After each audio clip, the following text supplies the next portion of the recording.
Welcome to Saving Our Society. One life, one job at a time. What Saving Our Society is, led by John, is the personification of that second chance. It's an opportunity to look at people and say, you do count. You do matter. This is not just, a situation where we're going to write you off. And it's good practical business mind not to write people off, because you want people out there productive in the society. You want them out there earning money and having respect for themselves. You want them to be able to be consumers in a society where all companies want to sell you a refrigerator and want to sell you a new car. And we want you to have the result of the society so you can buy the refrigerator and buy the car and buy the flat screen TV to make the economy go. So it's not just, oh, don't we have bleeding hearts? It's the most practical economic development that I can think of. We're not just going to write it off. We say as a society, each person counts. But when we say that, it takes those moments to make that real. And it takes an organization like Saving Our Society to make it real. Because in this society, we say everybody counts, and then somebody comes before you, they have a record, and you look right through it. Ralph Ellison, like the Invisible Man.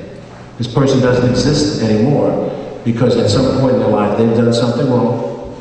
They have paid their debt to society as we define that debt, but we're still holding them accountable afterwards. And we're still saying that person doesn't count. John Connors, Bill Owen, and the people that have magnified this organization are saying, in real world terms, you do count. You do count Anthony Ford. You do count Kelvin Franklin and all the mentees. And if you've made a mistake, that mistake does not stay with you permanently forever. You have a second chance. You have a second chance. And for those of us of faith, we're in a house of faith, in a house of worship. There's a picture of my Savior. Whatever your religious beliefs are, we constantly ask for forgiveness. We ask for second chances. Lord, help me out with this flat tire on the Taconic, and I'll never do it again. You know? I promise I'll never. Help me get this car off the road. Please, Lord. And there are organizations around us that do that. As many of you have done, as I have done. Go visit Anna at Hope House. Walk through that room any day of the week, and you will see some of God's children who have a different deal of the cards, perhaps, than I've gotten in my life. Those people count. Come down to Don Bosco Center and walk in the door. Some people will call those people illegal people. Illegal people. But we know one thing. Jesus said, welcome the stranger in your midst. And the Don Bosco Center welcomes the stranger in your midst. And walk over to the Carver Center and look at the lives that have a chance of being turned at the Carver Center. Or go to the Portchester Nursing Home or the King Street Nursing Home and look at people at the end of life who clearly are in a bad physical place, but where people are saying, you can't just treat these people like they're not people anymore. They're still human beings. They deserve a birthday party.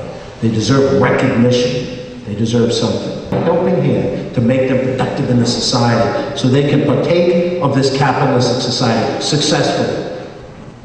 And so that a man can stand like a man and be treated like a man, be acknowledged as a man. And that a woman can stand up and feel like a woman, feel like an adult. That's what this organization does.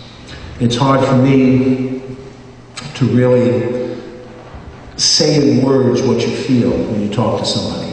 And that's why the Rotary Club has stepped out beyond the level of many other organizations. Because it's not just saying a word, it's just as John was saying, it's week after week being here. I was here once, maybe about 8 months ago, at the beginning of when Rotary started this process. And it's always easy to be there for the ribbon cutting, and for the groundbreaking and for the ribbon cutting. You're not there for the construction in between.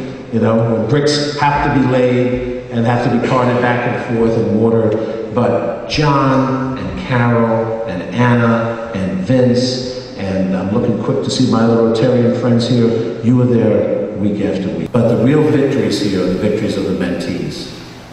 And perhaps the whole society. That the second chance that I hope for, the forgiveness I hope for, will only be granted me if I extend that to other people. And we're not here for that long a time.